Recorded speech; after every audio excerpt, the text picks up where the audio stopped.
Brilliant studies centre mark വെച്ചിട്ടാണ് admission എടുക്കുന്നു എന്ന് പറയുമ്പോഴും മാർക്ക് കുറഞ്ഞാലും കൃത്യമായ എയിം ഉണ്ടെങ്കിൽ അതിലേക്ക് എത്തുന്ന കുട്ടികളെ മെഡിക്കൽ കോളേജിലേക്ക് എത്തിക്കാൻ ഞങ്ങൾക്ക് കഴിയുമെന്നതിന്റെ ഒരു ഉത്തമ തെളിവാണ് ഞങ്ങളുടെ ട്രിവാൻഡ്രം മെഡിക്കൽ കോളേജിലെ 2ാം വർഷ MBBS സ്റ്റുഡന്റായ അഭിഷേക് സതീഷ്. തെറ്റുപറ്റി, എൻ്റെ ഒരു തെറ്റുപറ്റി. പ്ലസ് ഞാൻ പഠിച്ചില്ല, തെറ്റായിരുന്നു. പക്ഷേ ആ ഒരു സമയം മുമ്പ് ഞാൻ അപ്ലൈ ചെയ്തിട്ടും എഴുതാതെ വിട്ടുപോയ എക്സാം നീറ്റ്, അത് എഴുതിയെടുക്കണം എന്നൊരു വാശിയായി. പക്ഷേ ഇത് ആരോട് പറയാൻ പോലും പറ്റത്തില്ല. എങ്ങനെ ഞാൻ നീറ്റ് എഴുതാൻ വേണ്ടി പോകും? 90%, 100% കിട്ടുന്ന കുട്ടികൾ പോലും എഴുതിയിട്ട് കിട്ടുന്നില്ല. കാരണം അത്രയും ഹൈലി കോമ്പറ്റീവ് ആയിട്ടുള്ള എക്സാം. അവിടെ 65% കൊണ്ട് ഞാൻ അത് എങ്ങനെ ക്രാക്ക് ചെയ്തെടുക്കും? അത് എന്താണ്, പലരും കളിയാക്കും ശരിക്കും പറഞ്ഞാൽ, അല്ലേ? അതെങ്ങനെയാണെന്ന് എനിക്കറിയത്തില്ല. പക്ഷേ അത് എഴുതിയെടുക്കണമെന്നുണ്ടായിരുന്നു. കഷ്ടപ്പെടാൻ ഞാൻ തയ്യാറായിരുന്നു. പാടാനോ അല്ലെങ്കിൽ ഡാൻസ് കളിക്കാനോ മാർഷൽ ആർട്സിലോ താല്പര്യമുള്ള ഒരു കുട്ടിയെ കൊണ്ടുവന്നിരുത്തി പഠിപ്പിച്ച് റാങ്ക് നേടിക്കൊടുക്കാം എന്ന് ഞങ്ങൾ പറയില്ല. ഇത്രയും കാലം ഇത് കിട്ടുമോ എന്നുള്ള സംശയത്തോടു കൂടി മുമ്പോട്ട് പോയ എനിക്ക് ശരിക്കും പറഞ്ഞാൽ ബ്രില്യൻ്റ് വന്നതിന് ശേഷം ഭയങ്കര ഒരു കോൺഫിഡൻസ് ബൂസ്റ്റ് ആയിരുന്നു. എന്നെക്കൊണ്ട് ഇത് എഴുതിയെടുക്കാൻ പറ്റും എനിക്ക് മനസ്സിൽ തോന്നിയത്. ഉറപ്പായിട്ടും അങ്ങനെ തന്നെ തോന്നി എനിക്കത്. പഠിക്കാൻ ആഗ്രഹവുമായിട്ട് ലക്ഷ്യം കൃത്യമാണെങ്കിൽ ഉറപ്പായും അവിടേക്ക് എത്തിക്കാനുള്ള ഒരു സ്ട്രാറ്റജി ബ്രില്യൻ സ്റ്റഡീസ് സെന്ററിന് ഉണ്ട്. നിങ്ങൾ ഇടേണ്ട ഇഫേർട്ട് നിങ്ങൾ ഇടാൻ തയ്യാറാണെങ്കിൽ ബ്രില്യൻ്റ് എന്ന സിസ്റ്റം നിങ്ങൾക്ക് പ്രൊവൈഡ് ചെയ്യാൻ പോകുന്നത് ഇന്ത്യയിലെ തന്നെ ഏറ്റവും മികച്ച സംവിധാനങ്ങളാണ്. നിങ്ങൾ എപ്പോഴും ഓർക്കേണ്ടത്, എൻ്റെ ലക്ഷ്യം എനിക്കത് വേണമെന്നുണ്ടെങ്കിൽ ഏത് എക്സ്ട്രീം വരെ പോകാനും, എത്ര മണിക്കൂറുകൾ ഹാർഡ് വർക്ക് ചെയ്യാനും, എന്ത് എഫേർട്ട് ഇടാനും ഞാൻ തയ്യാറാണ്. ആ ഒരു മെന്റാലിറ്റി നിങ്ങൾക്കുണ്ടെങ്കിൽ ഡെഫിനറ്റ്ലി ക്വസ്റ്റ്യൻ ഏത് ലെവലിൽ പോയാലും, എത്ര ഡിഫിക്കൽട്ടി ലെവലിലേക്ക് അത് മാറിയാലും, ക്വസ്റ്റ്യൻ എത്ര ഈസി ലെവൽ ആയാലും നിങ്ങളുടെ സ്വപ്നം അച്ചീവ് ചെയ്തിരിക്കും. അത് ബ്രില്യൻ സ്റ്റഡീസ് സെന്റർ കഴിഞ്ഞ 40 വർഷങ്ങളായി റിസൾട്ടിലൂടെ പ്രൂവ് ചെയ്തിരിക്കുന്ന ഒരു കാര്യമാണ്.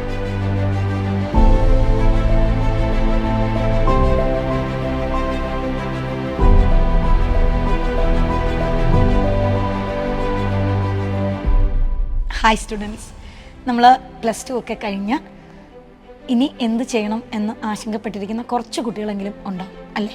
എനിക്ക് തോന്നുന്നു ഈ ആശങ്കയ്ക്ക് ഒരു പരിധിവരെ കാരണം 2025 നീറ്റ് പരീക്ഷയാണ്. കാരണം പല കുട്ടികളും 2024 നീറ്റ് പരീക്ഷ കഴിഞ്ഞപ്പോൾ എനിക്കും ഡോക്ടറാകണം, അല്ലെങ്കിൽ എനിക്കും ഒരു സ്വപ്നമുണ്ട്, അത് അച്ചീവ് ചെയ്യാൻ ഒരു റിപ്പീറ്റേഴ്സ് കോച്ചിങ്ങിന് ചേരണം എന്നൊക്കെ ആഗ്രഹിച്ചവരാണ്. പക്ഷേ നിങ്ങൾ 2025 നീറ്റ് പരീക്ഷ എഴുതിയപ്പോൾ നിങ്ങൾ ഒരു പക്ഷേ വളരെയധികം ബുദ്ധിമുട്ടിയ, അല്ലെങ്കിൽ ബുദ്ധിമുട്ടുണ്ടെന്ന് നിങ്ങൾക്ക് തോന്നിയ ഒരു എക്സാം ആയിരിക്കും നിങ്ങൾ എഴുതിയത്. അത് കഴിഞ്ഞപ്പോൾ എനിക്ക് തോന്നുന്നു കുറച്ച് കുട്ടികൾക്കെങ്കിലും അവരുടെ കോൺഫിഡൻസ് കുത്തനെ താണുപോയി.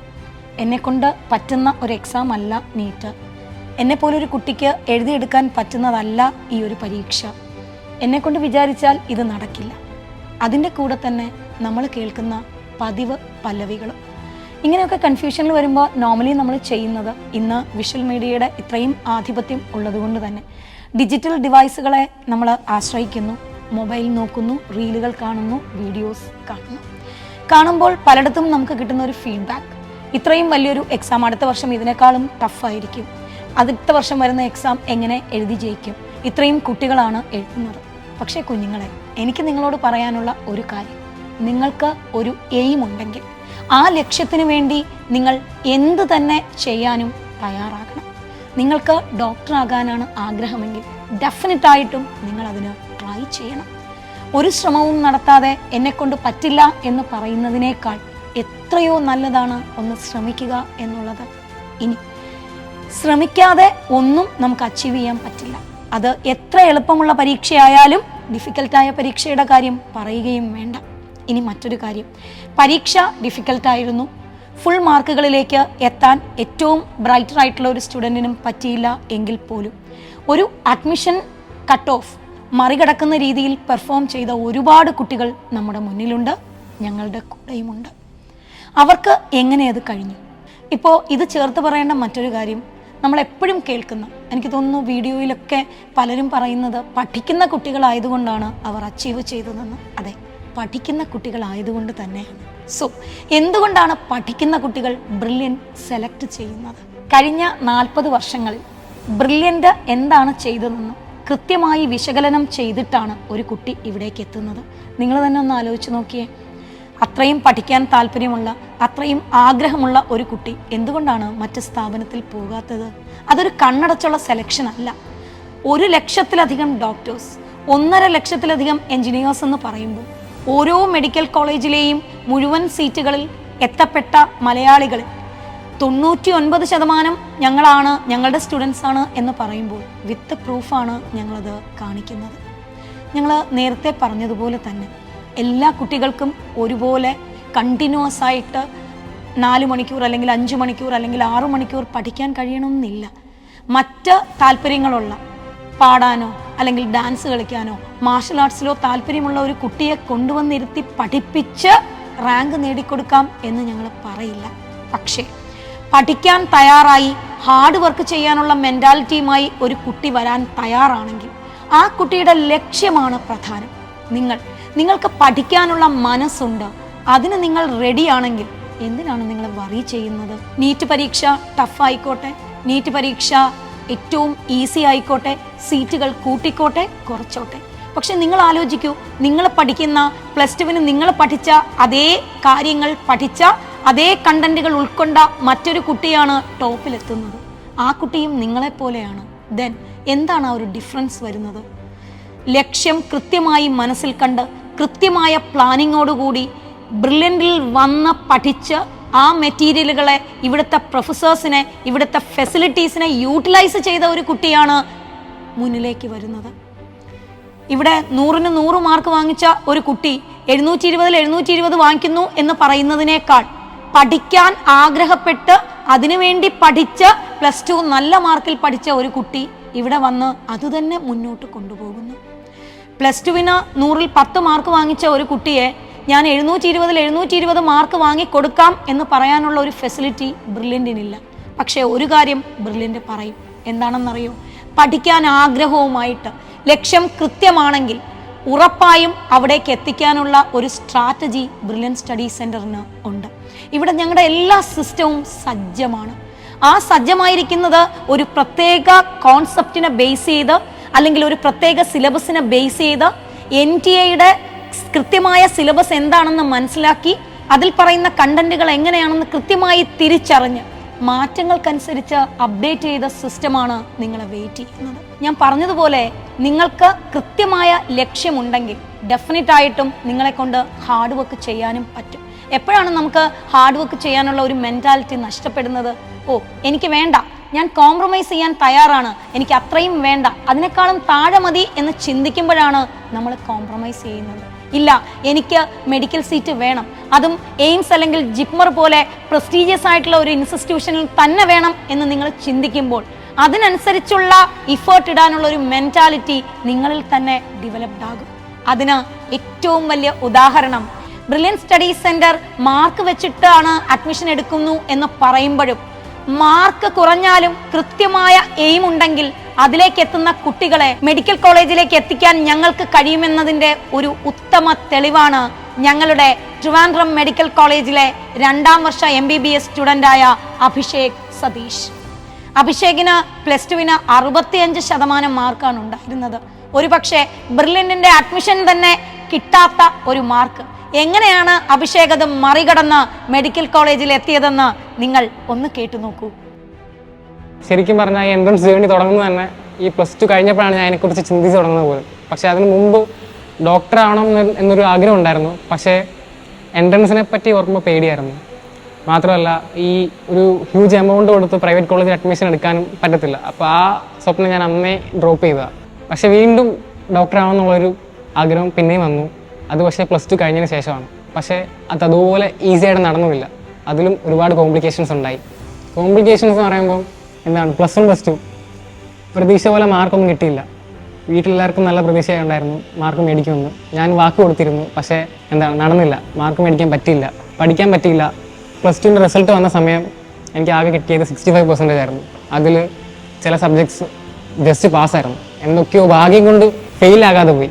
അപ്പം 12th തന്നെ 80%, 90%, 100% ഇങ്ങനെയുള്ള കുട്ടികൾ ബാക്കിയുള്ള കോഴ്സുകളിലേക്ക് സിമ്പിളായിട്ട് അഡ്മിഷൻ മേടിക്കുമ്പോൾ ഞാൻ ഈ 65% കൊണ്ട് അടുത്ത് എന്ത് അങ്ങനെ ചോദിച്ചിട്ടുണ്ടായിരുന്നു.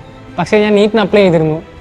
സബ്ജക്ട് നോളജ് ഇല്ലാത്തതുകൊണ്ട് എനിക്കറിയായിരുന്നു കിട്ടത്തില്ല എന്നറിയായിരുന്നു, ഉറപ്പായിരുന്നു. അതുകൊണ്ട് ഞാൻ എഴുതിയില്ല, എക്സാം ഞാൻ എഴുതിയില്ല. എങ്ങനെ നീറ്റ് എഴുതാൻ പറ്റും? കാരണം നീറ്റ് പോലെ ഇത്രയും ഹൈലി കോമ്പറ്റീറ്റീവ് ആയിട്ടുള്ള എക്സാം ഞാൻ പോയി ക്രാക്ക് ചെയ്യാൻ പറ്റും എന്ന് എന്ത് കോൺഫിഡൻസാണ്? ഒരിക്കലും എനിക്ക് ആ ഒരു കോൺഫിഡൻസ് ഇല്ലായിരുന്നു. പിന്നെ സർവൈവ് ചെയ്യണം, അതിനുവേണ്ടി പല കോഴ്സുകളിലേക്കും നോക്കി. ഡിഗ്രി ആണെങ്കിലും പല കോഴ്സുകളിലും അഡ്മിഷൻ എടുക്കാൻ ചെല്ലുമ്പോഴും അവിടെ ഒരു വലിയൊരു പ്രശ്നം, ഒരു പ്രോബ്ലം എന്ന് പറയുന്നത് +2ൻ്റെ മാർക്കായിരുന്നു. 65% മാർക്ക്. എനിക്കറിയാം 65% കൊണ്ട് മുമ്പോട്ട് പോകാൻ പറ്റത്തില്ല എന്ന് അറിയായിരുന്നു.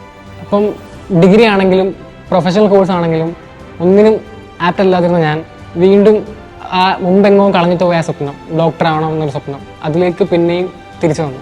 അപ്പോൾ +2ന് ഇത്രയും മാർക്ക് കിട്ടിയ ഞാൻ ഒരു കോഴ്സിനും ആപ്റ്റ് അല്ല എന്നും പലരും വിധി എഴുതി തന്നെ.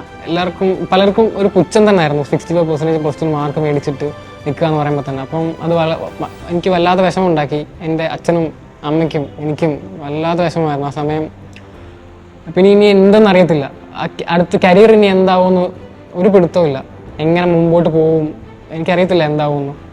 അപ്പോൾ പിന്നെ എന്നോട് തന്നെ ദേഷ്യം തോന്നി, വിഷമം, മുമ്പ് പഠിക്കാഞ്ഞതിൻ്റെ ആ ഒരു ബുദ്ധിമുട്ട്, എല്ലാം ഒരു മിക്സഡ് തോട്ട്സ് ആൻഡ് ഇമോഷൻസ്. ഒന്നും എങ്ങനെ പറയണമെന്ന് എനിക്കറിയത്തില്ല. അതുപോലൊരു മാനസികാവസ്ഥ, വല്ലാത്തൊരു മാനസികാവസ്ഥയിൽ കൂടെ മുമ്പോട്ട് പോയിക്കൊണ്ടിരുന്നു.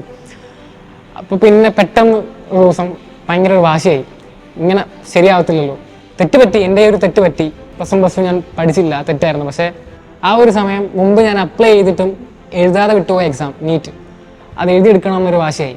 പക്ഷേ ഇത് ആരോട് പറയാൻ പോലും പറ്റത്തില്ല. എങ്ങനെ ഞാൻ നീറ്റ് എഴുതാൻ വേണ്ടി പോകും? 90%, 100% കിട്ടുന്ന കുട്ടികൾ പോലും എഴുതിയിട്ട് കിട്ടുന്നില്ല. കാരണം അത്രയും ഹൈലി കോമ്പറ്റീവ് ആയിട്ടുള്ള എക്സാം. അവിടെ 65% കൊണ്ട് ഞാൻ അത് എങ്ങനെ ക്രാക്ക് ചെയ്തെടുക്കും? അത് എന്താണ്, പലരും കളിയാക്കും ശരിക്കും പറഞ്ഞാൽ, അല്ലേ? അതെങ്ങനെയാണെന്ന് എനിക്കറിയത്തില്ല. പക്ഷേ അത് എഴുതിയെടുക്കണമെന്നുണ്ടായിരുന്നു. കഷ്ടപ്പെടാൻ ഞാൻ തയ്യാറായിരുന്നു. ഇത്രയും കാലം ഇത് കിട്ടുമോ എന്നുള്ള സംശയത്തോടു കൂടി മുമ്പോട്ട് പോയി എനിക്ക് ശരിക്കും പറഞ്ഞാൽ ബ്രില്യൻ്റ് വന്നതിന് ശേഷം ഭയങ്കര ഒരു കോൺഫിഡൻസ് ബൂസ്റ്റ് ആയിരുന്നു. ഇതിനെക്കൊണ്ട് ഇത് എഴുതിയെടുക്കാൻ പറ്റും എനിക്ക് മനസ്സിൽ തോന്നിയത്, ഉറപ്പായിട്ടും അങ്ങനെ തന്നെ തോന്നി. അത് ഫീൽ ചെയ്യാൻ പറ്റി. ബ്രില്യൻ്റിലേക്ക് എത്തിയ അടുത്ത എൻ്റെ ചലഞ്ച് എന്ന് പറയുന്നത് ഇവിടെ ഇത്രയും ഹൈലി കോമ്പറ്റീറ്റീവ് ആയിട്ടുള്ള സ്റ്റുഡൻസുമായിട്ട് കോമ്പീറ്റ് ചെയ്യുക. അപ്പം ആ സ്റ്റുഡൻസുമായിട്ട് കോമ്പീറ്റ് ചെയ്ത് ടോപ്പിലെത്തുക, അതായിരുന്നു ഏറ്റവും വലിയൊരു ചലഞ്ച് എന്ന് പറയുന്നത്. അപ്പം ആദ്യം അതൊരു നെഗറ്റീവായിട്ട് എന്നെ അഫക്റ്റ് ചെയ്തെങ്കിലും പിന്നെ മനസ്സിലായി അതിനൊരു പോസിറ്റീവായിട്ട് കാണാതെ ഇനി ഒരു ഹൈലി കോമ്പറ്റീറ്റീവ് എക്സാമിന് മുമ്പോട്ട് പോകാൻ പറ്റത്തില്ല എന്ന് ഉറപ്പായിരുന്നു. പിന്നെ ഇനി എൻ്റെ ഡ്യൂട്ടി എന്ന് പറയുന്നത് പഠിക്കുക എന്നുള്ളതാണ്. ബ്രില്യൻ്റ് പറയുന്ന ആ ഒരു സിസ്റ്റം ഫോളോ ചെയ്യുക, മെറ്റീരിയൽ ഫോളോ ചെയ്യുക, ക്ലാസ് പ്രോപ്പറായിട്ട് അറ്റൻഡ് ചെയ്യുക. അങ്ങനെ ഞാൻ ശരിക്കും ഹാർഡ് വർക്ക് ചെയ്യാൻ തുടങ്ങി. ടോമിൻ സാറായിരുന്നു എൻ്റെ ക്ലാസ് ടീച്ചർ ആദ്യം. അപ്പം ഞാൻ ടോമിൻ സാറോട് എപ്പോഴും സംസാരിക്കുമായിരുന്നു എൻ്റെ മാർക്കിനെ പറ്റിയും അതുപോലെ തന്നെ എൻ്റെ പ്രോഗ്രസ്. ഞാൻ എപ്പോഴും സാറിനോട് ചോദിക്കുന്ന കാര്യം, സാർ ഞാൻ കറക്റ്റ് ട്രാക്കിലാണോ പോകുന്നത്? അപ്പം സാർ എന്നോട് എപ്പോഴും പറയും, നീ കറക്റ്റ് ട്രാക്കിൽ തന്നെയാണ്, ഇങ്ങനെ തന്നെ മുമ്പോട്ട് പോയാൽ മതി. എന്തെങ്കിലും ബുദ്ധിമുട്ടുണ്ടാകുമ്പോൾ സാർ തന്നെ പറയുമായിരുന്നു ശരിക്കും എന്നോട്, ഈ സബ്ജക്റ്റ് ഇങ്ങനെ ഫോക്കസ് ചെയ്യണം, അല്ലെങ്കിൽ ടെൻഷൻ അടിക്കേണ്ട. സാർ ഇതുവരെ ഒരു എക്സാമിന് പോലും മാർക്ക് കുറഞ്ഞ 600 താഴെ പോകുക അല്ലെങ്കിൽ 500 താഴെ പോകുക അങ്ങനെ വരുമ്പോൾ പോലും വഴക്ക് പറഞ്ഞിട്ടില്ല. പക്ഷേ ഇനി എക്സാം എഴുതാൻ പോകുമ്പം ഒരു മനസ്സിൽ ചിന്ത ഉണ്ടായിരുന്നു, മുമ്പ് എനിക്ക് വന്ന അബദ്ധങ്ങളൊന്നും പാടില്ല, ഇനി മുമ്പോട്ട് പോകുന്ന എക്സാംസിന് അതൊന്നും പാടില്ല. കാരണം ഓരോ പ്രാവശ്യം മുമ്പോട്ട് പോകുമ്പോൾ നമ്മളുടെ തെറ്റുകൾ എന്തൊക്കെയാണോ പറ്റിയത് അതൊക്കെ കറക്റ്റ് ചെയ്യാതെ മുമ്പോട്ട് പോയിട്ട് കാര്യമില്ല. ഒരു ഡിഫിക്കൽട്ടായിട്ടുള്ള ചാപ്റ്റർ പഠിക്കുമ്പോൾ അതിലൊരു ക്വസ്റ്റ്യൻ പഠിച്ചു, പക്ഷേ ആ ക്വസ്റ്റ്യൻ പഠിച്ച് ആൻസർ ചെയ്തതിൻ്റെ ഗുണം കിട്ടണമെന്നുണ്ടെങ്കിൽ സിമ്പിളായിട്ട് വന്നൊരു ക്വസ്റ്റ്യൻ തെറ്റിക്കരുത്, എങ്കിൽ മാത്രമേ അതിലൂടെ പ്രയോജനം ഉണ്ടാകത്തുള്ളൂ. അപ്പം ഞാൻ ചെയ്തിരുന്നൊരു അബദ്ധം എന്ന് പറയുമ്പോൾ പെട്ടെന്ന് എക്സാം അറ്റൻഡ് ചെയ്ത് തീർക്കാൻ നോക്കും. അതായത് ഓൺലൈൻ എഴുതുമ്പോൾ പോലും തന്നെ ചിലപ്പോൾ 1 മണിക്കൂറൊക്കെ ബാക്കി എക്സാം അറ്റൻഡ് ചെയ്ത് ബാക്കി വരുമായിരുന്നു. അത് വലിയൊരു മിസ്. അപ്പോൾ സാറ് പറയുക എന്നോട്, ഒരിക്കലും അങ്ങനെയല്ല, ഒരു ക്വസ്റ്റ്യൻ കൊടുക്കേണ്ട റെസ്പെക്ട് കൊടുക്കണം. അത് സിമ്പിൾ ക്വസ്റ്റ്യൻ ആണെങ്കിലും ഡിഫിക്കൽട്ട് ക്വസ്റ്റ്യൻ ആണെങ്കിലും കൊടുത്തു തന്നെ ചെയ്യണം. അപ്പോൾ ഇങ്ങനെയൊക്കെ കുറച്ച് കാര്യങ്ങളൊക്കെ ഉണ്ടായിരുന്നു. ചെറിയ കാര്യങ്ങളാണ് ഫോളോ ചെയ്തത്. ഇന്നൊരു ദിവസം എക്സാം കഴിഞ്ഞു, അടുത്ത ദിവസത്തെ പഠിച്ചില്ലെങ്കിൽ പോലും അന്നത്തെ എക്സാമിനുണ്ടായ ഫെയിലിയർ എന്തൊക്കെയാണോ, ക്വസ്റ്റ്യൻസ് കിട്ടാതെ പോയി എന്തൊക്കെയാണോ, അത് നോക്കിയതിന് ശേഷം മാത്രമേ മുമ്പോട്ട് പോകാവുള്ളൂ. അപ്പം ഇതൊക്കെ ഞാൻ പ്രോപ്പറായിട്ട് ചെയ്തു. അങ്ങനെ ഓരോ മോഡൽ എക്സാംസ് കഴിഞ്ഞ് മാർക്ക് പതുക്കെ കൂടി വന്നു. ലാസ്റ്റൊക്കെ ആയപ്പോഴത്തേക്കും ഞാൻ പ്രതീക്ഷിച്ച് ആഗ്രഹിച്ച മാർക്കിന് മോഡൽ എക്സാംസിന് കിട്ടുന്നുണ്ടായിരുന്നു. അങ്ങനെ ഫൈനലി നീറ്റ് ഞാൻ ഉദ്ദേശിച്ച പോലെ തന്നെ കറക്റ്റായിട്ട് തന്നെ എക്സാം എഴുതാൻ പറ്റി, ഒരു ബുദ്ധിമുട്ടും ഇല്ലായിരുന്നു. അങ്ങനെ 690 മാർക്സ് എനിക്ക് കിട്ടി. സോ ഞാൻ റിപ്പീറ്റ് ചെയ്യണോ എന്നത് നിങ്ങളുടെ കൺഫ്യൂഷനാണ്. എന്തിനാണ് അങ്ങനെ ഒരു കൺഫ്യൂഷൻ? അവിടെ ആഗ്രഹിക്കേണ്ടത് എനിക്ക് ഡോക്ടർ ആകണമെങ്കിൽ എവിടെ ഞാൻ പഠിക്കണം? അതിന് നിങ്ങളുടെ മുന്നിലുള്ള റിസൾട്ടുകളാണ് നിങ്ങൾ നോക്കേണ്ടത്. നിങ്ങളുടെ മുന്നിലുള്ള റിസൾട്ടിൽ നിങ്ങൾക്ക് വിശ്വാസമുണ്ടെങ്കിൽ നിങ്ങൾ ഇവിടെ വരൂ, ഉറപ്പായിട്ടും ഞങ്ങൾ നിങ്ങളെ റിസൾട്ടിലേക്ക് എത്തിക്കും. പക്ഷേ അവിടെയും ഇവിടെ വരൂ എന്ന് പറയുന്നിടത്ത് നിങ്ങളുടെ ഉത്തരവാദിത്വം കഴിയുന്നില്ല. ഇവിടെ വന്നു കഴിഞ്ഞാലും നിങ്ങൾ ഇടേണ്ട ഇഫേർട്ട് നിങ്ങൾ ഇടാൻ തയ്യാറാണെങ്കിൽ ബ്രില്യൻ്റ് എന്ന സിസ്റ്റം നിങ്ങൾക്ക് പ്രൊവൈഡ് ചെയ്യാൻ പോകുന്നത് ഇന്ത്യയിലെ തന്നെ ഏറ്റവും മികച്ച സംവിധാനങ്ങളാണ്. ഓരോ സബ്ജക്റ്റിനെയും ആഴത്തിൽ വിശകലനം ചെയ്ത് ഓരോ സബ്ജക്റ്റിലും വരുന്ന ക്ലാരിഫിക്കേഷനുകൾ അല്ലെങ്കിൽ തിരുത്തലുകൾ ഉൾക്കൊണ്ട് ഓരോ പരീക്ഷയിലും വരുന്ന മാറ്റങ്ങളെ കൃത്യമായി വിശകലനം ചെയ്തുകൊണ്ട് ഞങ്ങൾ മുന്നോട്ട് പോകുന്നു. ഞങ്ങളുടെ കൈപിടിക്കുന്ന കുട്ടികളിലും ആ മാറ്റം, ആ പ്രതീക്ഷ വേണം. നിങ്ങൾ എപ്പോഴും ഓർക്കേണ്ടത്, എൻ്റെ ലക്ഷ്യം എനിക്കത് വേണമെന്നുണ്ടെങ്കിൽ ഏത് എക്സ്ട്രീം വരെ പോകാനും, എത്ര മണിക്കൂറുകൾ ഹാർഡ് വർക്ക് ചെയ്യാനും, എന്ത് എഫേർട്ട് ഇടാനും ഞാൻ തയ്യാറാണ്.